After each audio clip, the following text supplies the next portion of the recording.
Welcome to the debate.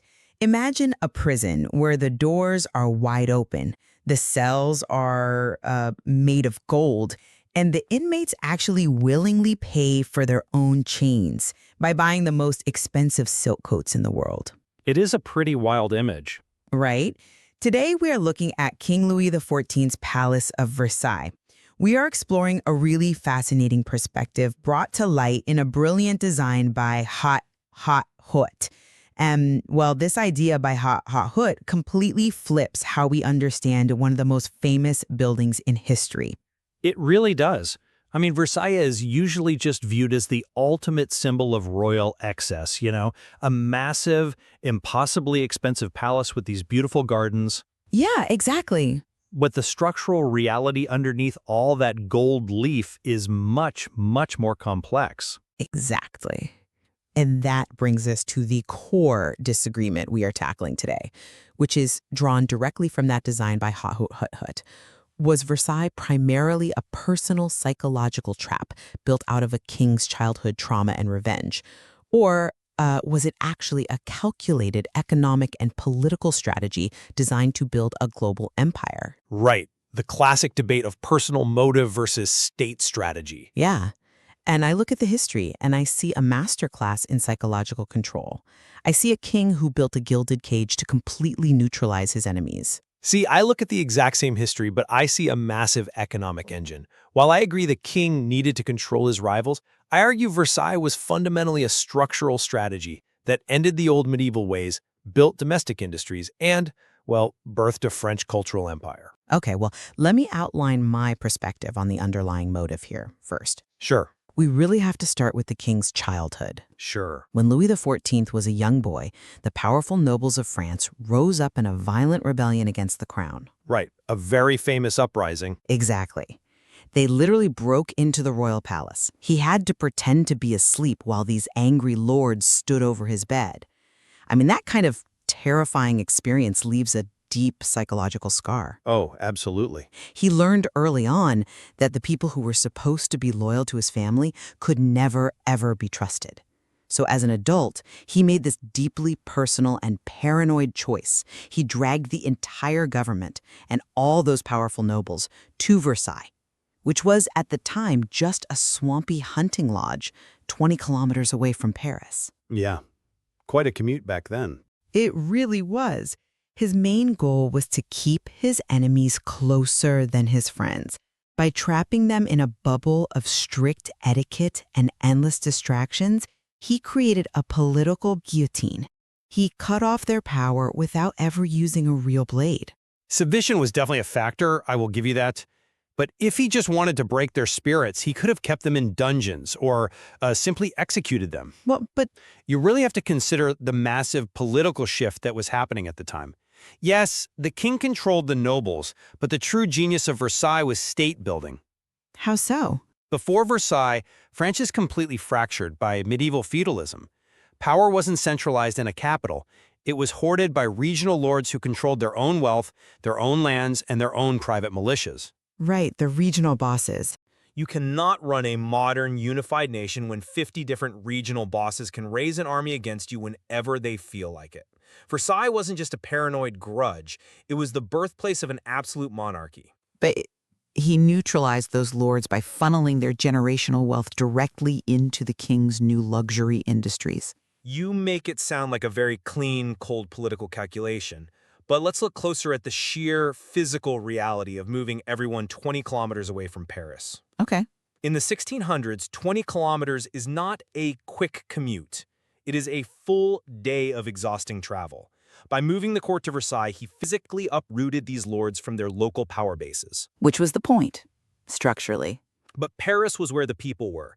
Paris was where rebellion started. He took them out of the real world and forced them into his house, where he made all the rules. Right. To me, this screams of a man driven by a desperate need to keep his childhood nightmares from happening again. If this was just about evolving the government and building a centralized state, why use such extreme physical isolation? Why not just change the laws to limit their military power? Well, because you cannot simply change the laws when the people you are trying to govern are the ones holding the weapons. I mean, fair point. In a feudal system, a king is only as powerful as the nobles who support him.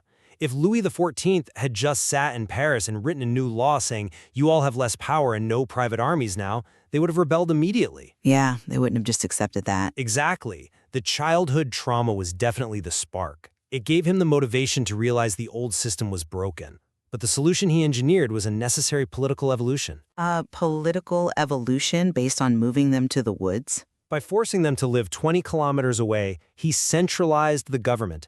Power was no longer spread out across dozens of castles in the countryside. It was located in one single building. That is the literal definition of birthing an absolute monarchy. Okay, you've established that he wanted them physically centralized, but isolation alone isn't enough to stop a rebellion. No, it's not. A bunch of isolated, bored, incredibly wealthy people living in one building is a recipe for a conspiracy. So how did he keep them from realizing they were in a cage? Ah, the daily routine? Exactly. That brings us to the daily routine at Versailles. This is where the psychological trap becomes undeniable to me. The strict etiquette dictated every single second of their lives. It wasn't just about throwing parties. It was about weaponizing their own pride against them. The daily life at court was definitely rigid, and the etiquette was exhausting by design. I agree with that. It was total psychological control. Let's look at the morning ritual, for example. When the king woke up, it wasn't just a private moment. It was a heavily guarded, exclusive event. The levee. Right. Only certain nobles were allowed in the room, and the ultimate prize being the person allowed to hand the king his shirt. Which sounds ridiculous to us today. It really does. Why would a grown man, a fierce military commander, care about holding a shirt? Because access is power. If you're the one standing 2 feet from the king, you can whisper a request for a tax break or a royal pardon for your cousin. Very true. If you aren't in that room, your rival is, and your rival gets the favor. It was a vicious social stock market. A social stock market. I like that. By forcing the nobles to fight over who gets to hold a shirt or who gets to sit on a chair with a back versus a stool, he completely overwhelmed their brains. They literally had no time or energy left to plot treason because they were too busy plotting how to get closer to the king's wardrobe. I have to admit, framing the etiquette as a vicious social stock market really highlights the psychological brilliance of it. But let's pivot from their brains to their wallets. Okay. You were focusing on the social currency they were chasing, but to even get into that room to hold the shirt, you had to look the part, and that cost real money. Oh, definitely. The historical record shows that the nobles were forced to buy expensive silks, massive jewels, and elaborate carriages just to keep up appearances. Bankrupting the elite wasn't just a happy accident of all these parties. It was a deliberate, calculated economic strategy. But wait, if his main goal was to bankrupt them so they couldn't afford private armies, couldn't he just tax them heavily? If he taxed them heavily, they would feel oppressed. They would feel like victims, and, victims fight back. Ah, right. Remember the childhood rebellion you mentioned? He knew he couldn't just take their money by force. Instead, he engineered a system where they willingly spent their own money. They oppressed themselves. Wow. If you wanted the king's favor, you had to wear the absolute latest, most expensive silk coat. But here is the genius part. The king and his ministers banned foreign luxury goods. Wait, really? Yes, if you wanted that silk coat, you couldn't buy it from Italy or Spain. You had to buy it from a French factory. And who heavily regulated, taxed, or outright owned those factories? The king's government? Exactly. The wealth of the nobles bled directly into the state's new luxury industries. It was a closed-loop economic engine. That is incredible. The nobles spent their generational wealth, the very money that used to fund their private armies, on clothes, gambling, and jewels. And that money went straight into the French economy, enriching the state while making the nobles entirely financially dependent on the king. I love the video game metaphor for this. How do you mean? Well, it is exactly like a modern free-to-play video game, where players constantly buy digital outfits and accessories just to look cool in the lobby. Oh, Right. The players think they are winning social status, but all the real money flows directly back to the game developer. In this scenario, King Louis XIV is the ultimate game developer, constantly releasing new seasonal updates to the dress code. That is a perfect way to look at it. He actually invented fashion seasons so the nobles couldn't just buy one nice coat and wear it for 5 years. They had to keep buying. It is a brilliant economic loop, but I still maintain that the primary function of this entire system was the psychological trap. You just said it yourself. He tricked them into oppressing themselves. He did. He created a world of luxury that was actually a beautifully disguised cage. They were so terrified of losing their social status, of being laughed at for wearing last season's lace, that they willingly destroyed their own political power. True, but That is why the phrase political guillotine fits so perfectly. They lost their political heads, neutralized by their own vanity. He took the fierce warriors who terrified him as a child and turned them into his personal, bankrupt cheerleaders. It was a genius project of pure revenge. look, I agree that the nobility was neutralized, and I agree they were bankrupt. But we can't stop the story there. We have to look at the ultimate outcome on a global scale. Okay, let's zoom out. If the story ended with just a bunch of broke nobles and a satisfied king, then yes, it would just be a story of a psychological trap and personal revenge. But something much bigger happened. The industries. Exactly. Because the king forced this massive domestic consumption, French factories were forced to innovate. They became the absolute best in the world at making mirrors, weaving silk, and cutting diamonds. France didn't just build an absolute monarchy, it built a cultural hegemony. Well, for our listeners who might not use that term every day, cultural hegemony basically means one country dominating the rest of the world, right? But not through military force or invasion. Exactly. It's through culture, ideas, style, and economics. Precisely. Soon, kings, queens, and wealthy merchants in other countries saw how incredibly glamorous Versailles was. They wanted to be just like the French court. They bought into the hype. They absolutely did. They started demanding French silk. They wanted French furniture. They even started speaking French in their own royal courts. King Louis XIV didn't just neutralize his enemies. He turned his personal project into a global empire. That's a huge shift. The entire Western world started looking to France to decide what was beautiful, what was valuable, and what was important. That level of international economic dominance doesn't happen by accident just because a king is paranoid. It happens through structured state strategy. Well, I think it can absolutely happen as a byproduct. The global empire of fashion might have been a highly lucrative lucky accident that stemmed from his original paranoid goal. A lucky accident? Yeah. His primary objective was survival. He needed to make sure he was never overthrown.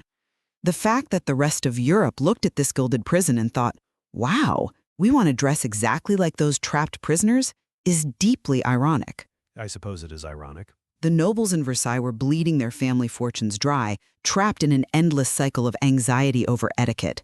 And the outside world saw it as the height of glamour. I just don't buy that it was just a lucky accident. The design we are discussing today explicitly connects these ideas. The king and his finance minister, Jean-Baptiste Colbert, were incredibly sharp. Okay. They actively promoted these French goods abroad. They sent fashion dolls, dressed in the latest Versailles styles, to other European courts, just to advertise French textiles. Like early influencers? Yes, exactly like early influencers.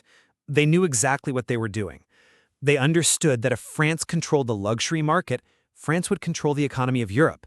This is why I argue it was a calculated economic strategy from the ground up. But you cannot separate the grand economic plan from the deeply flawed human psychology of the man who built it. I'm not separating it, I'm just saying, The absolute intensity of the strict etiquette, the demand for total psychological submission, that doesn't come from a cold, calculating economist looking at a spreadsheet.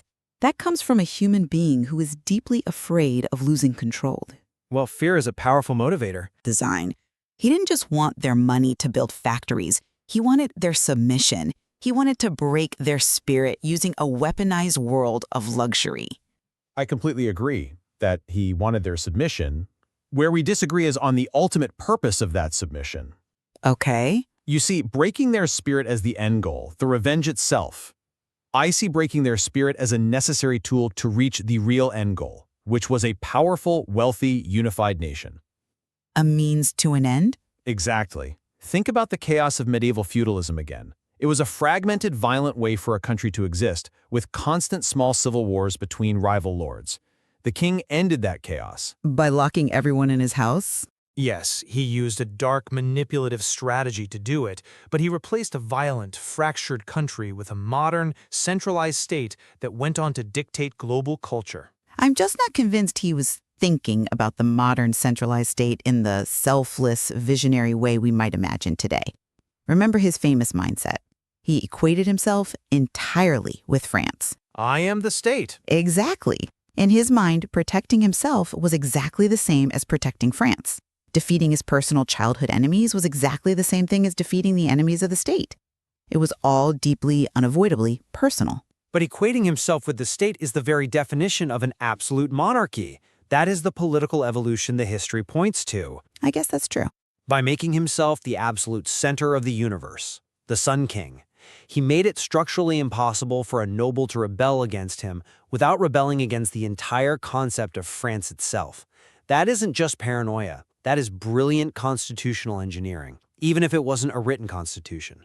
You know, this duality is really what makes the topic so compelling.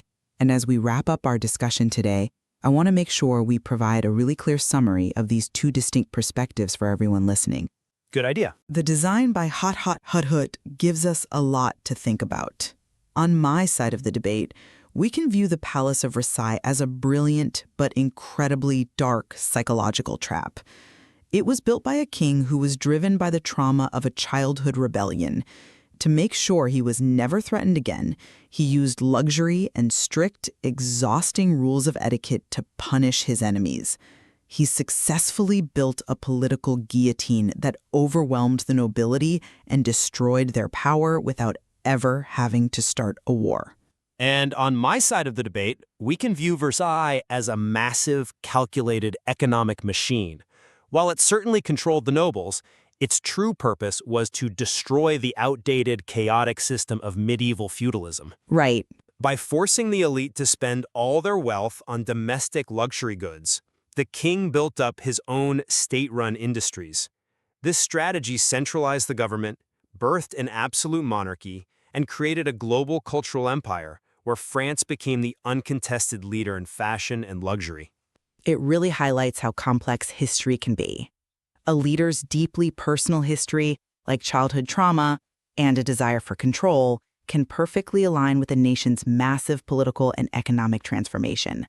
The personal became political, and the political became a global empire. Exactly. It is a great reminder that historical events are rarely just one simple thing. A single building can be a private home, a psychological trap, and an international economic engine, all at the exact same time. Yeah, it's pretty amazing. The best historical analysis challenges us to look past the beautiful, shiny surface of the gold and mirrors and understand the hidden structural machinery working underneath. Which brings us back to our opening thought. If Versailles was an escape room, it was the most beautiful, expensive, and successful one ever designed. The prisoners bought their own chains, convinced they were the absolute height of fashion, and in doing so, they funded the very empire that kept them trapped. A gilded cage. We will leave you with this question to reflect on. How much of the modern world around us, the things we feel pressure to buy, the trends we exhaust ourselves following, the social rules we obey, is shaped by the invisible traumas and unseen strategies of the past? Thank you for listening.